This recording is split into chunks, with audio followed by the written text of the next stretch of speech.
All right, so today I'm going to talk about a controversy.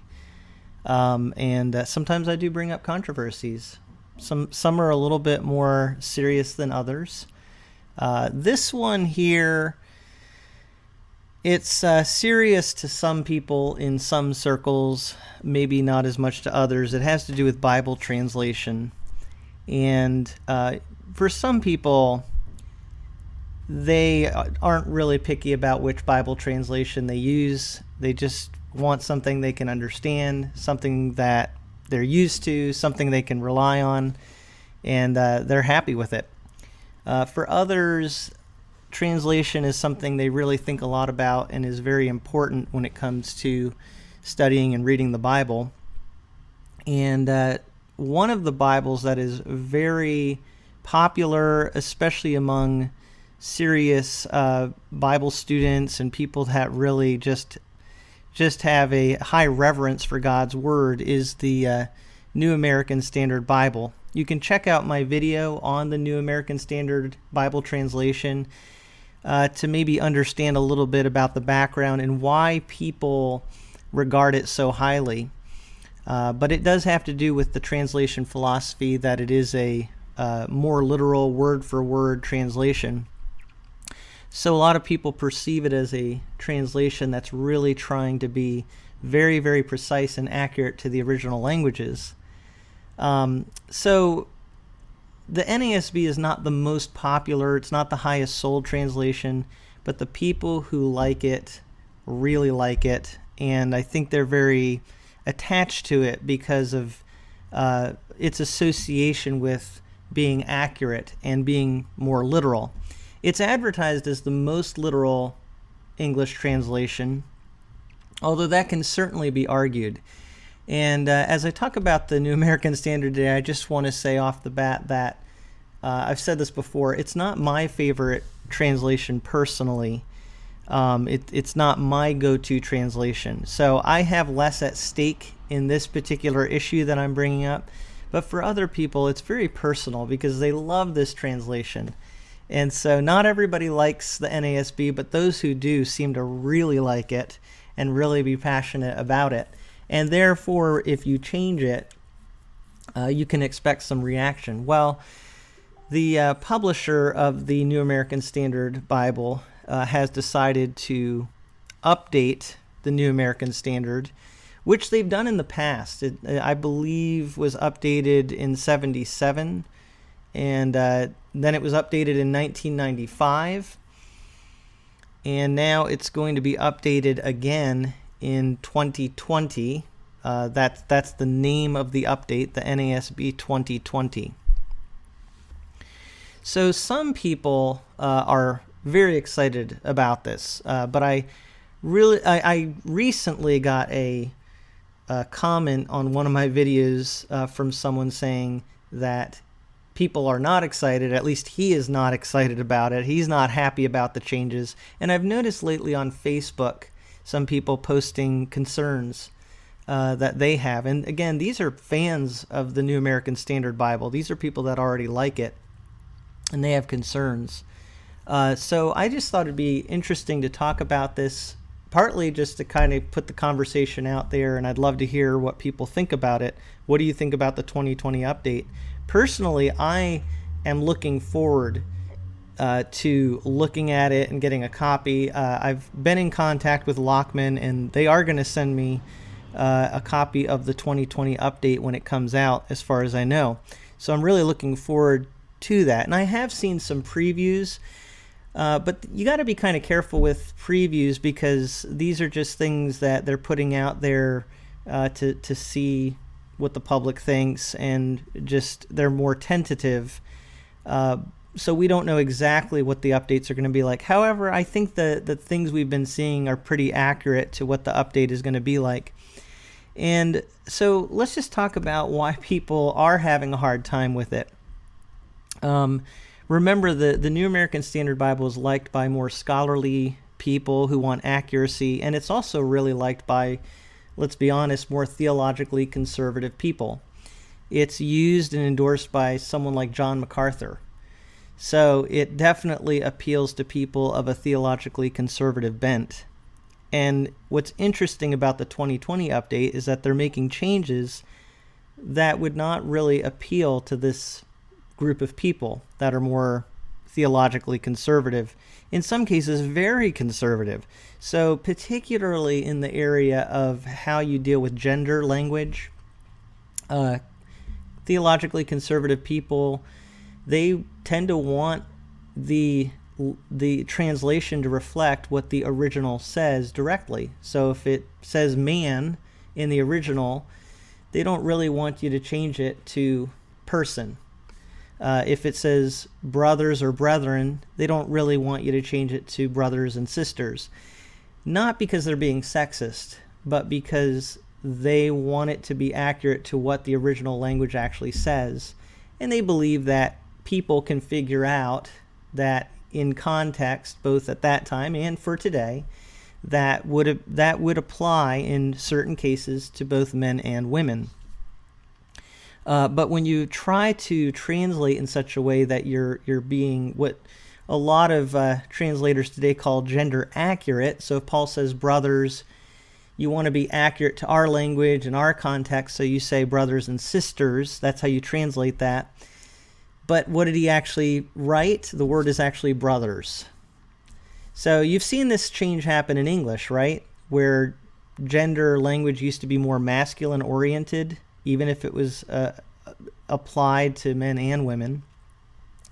Now, gender language has to be more inclusive for people to feel that you're being accurate and you're being diplomatic in the way that you communicate. I'm not sure how to say that, but the language has changed. And so translators are having to figure out, how do we translate for Americans today? So the 2020 update, like other translations that are out there today, is saying we want to make it convey things in the way that Americans today talk, the way that we speak today. And so they are changing that gender language. Well, conservative-minded people have a real problem with that. And just to give you some examples of things I've heard on Facebook, one person mentioned how Lockman, the publisher organization behind the NASB, is actually changing its target audience, is the way he looks at it. And I think that's a good way to look at it. When they do this update, what they're really trying to do, I believe, is broaden their audience. But as another person on Facebook said, they felt that Lockman has turned its back on its readers. So while they're trying to broaden their audience, they're also in some ways maybe alienating the audience that they already have by making updates like changes to gender language. So, I think this is just the start of a discussion on Bible translation updates. I think this really hits on a broader theme. The Holman Christian Standard Bible, as many people know, started out, I think it was around 2004 that it came out. And then in 2017, they did a major overhaul of the Holman Christian Standard Bible. And they actually just changed the name to the Christian Standard Bible. So in some ways, I think the New American Standard is kind of undergoing a similar shift here. It's a pretty major overhaul to this translation. And it could in some ways be considered a different translation, although a lot of it is going to remain the same, and it's still going to be much more literal than a lot of other translations. But again, they are making changes in certain ways to update the language and maybe change word order, things like that, to make it read more smoothly. These are things that real hardcore fans of the NASB have a hard time with. And I think one of the real concerns is that the update is going to actually lead to the current edition of the New American Standard Bible, the 1995 update, is going to become more and more obsolete. I think that's the concern. For people who really like the 95 edition, they're really concerned it's going to become obsolete. Now, I have heard that Lockman is planning to keep both available. But people have pointed out that the NIV, which was originally the older version of it, was 1984, and then the newer edition, the update was 2011, that the 84 edition really ultimately went by the wayside. But that being said, I'm not sure the publisher had as much interest in keeping the 84 alive. In this case, I really feel like the Lockman Foundation, in some ways, has motivation to keep the 95 available, because the people who like the NASB 95 are so passionate about it. So I'd like to hear your thoughts. I know some of you have great concerns, and some of you really don't like the 2020 update that's coming, but others of you are so excited about it. So I think that's exactly what the publishers want. They want to broaden their audience, and they want to create customers that really have a desire to buy the product. I think from the publisher's perspective, it could be the best of both worlds to have the older NASB that appeals to traditionalists and more theologically conservative people, and then an NASB update that might draw in new readers or lead current NASB readers to buy an updated edition. So you can see how from a publisher's perspective, there's a lot of appeal to having both. You can have continue to publish the 1995. It's interesting, Zondervan just put out some new editions of the NASB 1995. So the publishers seem to want to continue to publish that. They know they have an audience there, but the 2020 update is really about broadening that audience. And I would say competing with other translations, particularly the English Standard Version and the Christian Standard Bible, as well as the NIV. So I really think this is about competition in some ways with the potential audience that's out there. But let me just read from Zondervan's website how they talk about this issue. Over the past several years, the Lockman Foundation has been overseeing a new update to the NASB text, commonly referred to as the NASB 2020.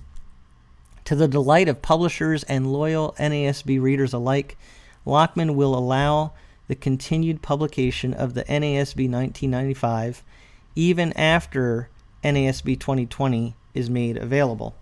So they're clearly saying they want to have both available to the public, available to consumers, and I think that makes a lot of sense from a publisher's standpoint. They're just broadening their audience. So that might rub you the wrong way, but let me also just add here that we are talking about publishers and people making money, and there is a part of that we say, wait a second, as Christians, we're not supposed to be all about money, right? And that's absolutely a valid concern. But we also have to remember that it's because these publishers make money that it allows them to make more Bibles that are more affordable, that are better quality, and produce a higher volume to be printed and made available to the public.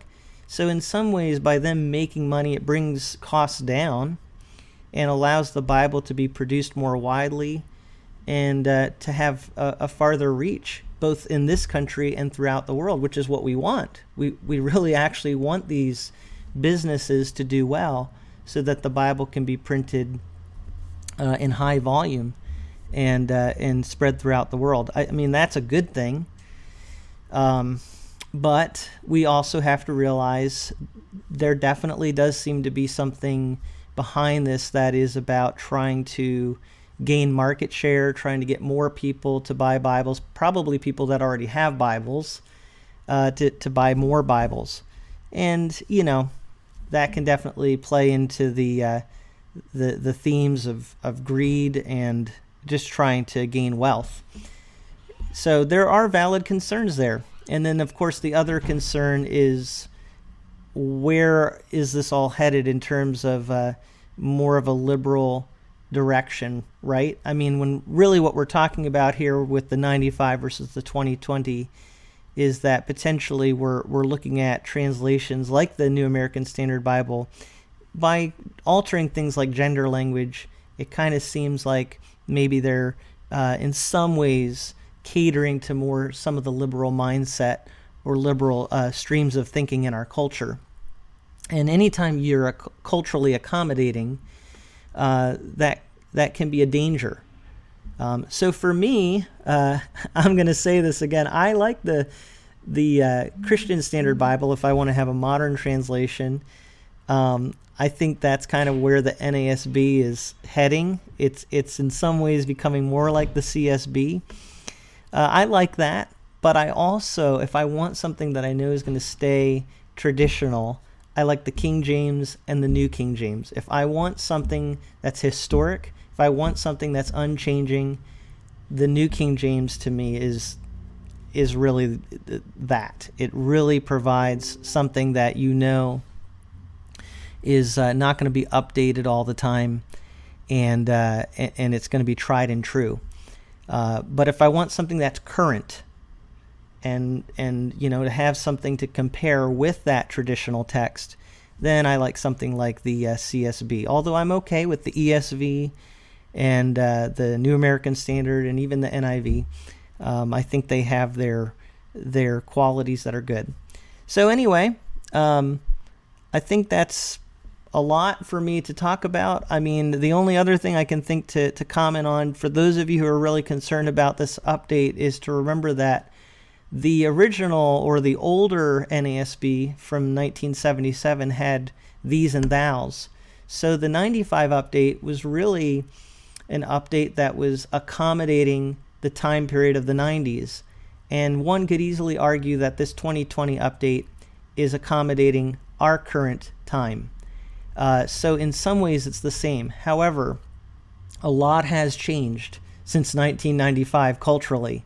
And so I understand the concerns, especially because this is a translation that appeals to people that really care a lot about sticking to the original languages and guarding against some of the cultural trends of our culture that can be problematic from a Christian standpoint. I totally get it.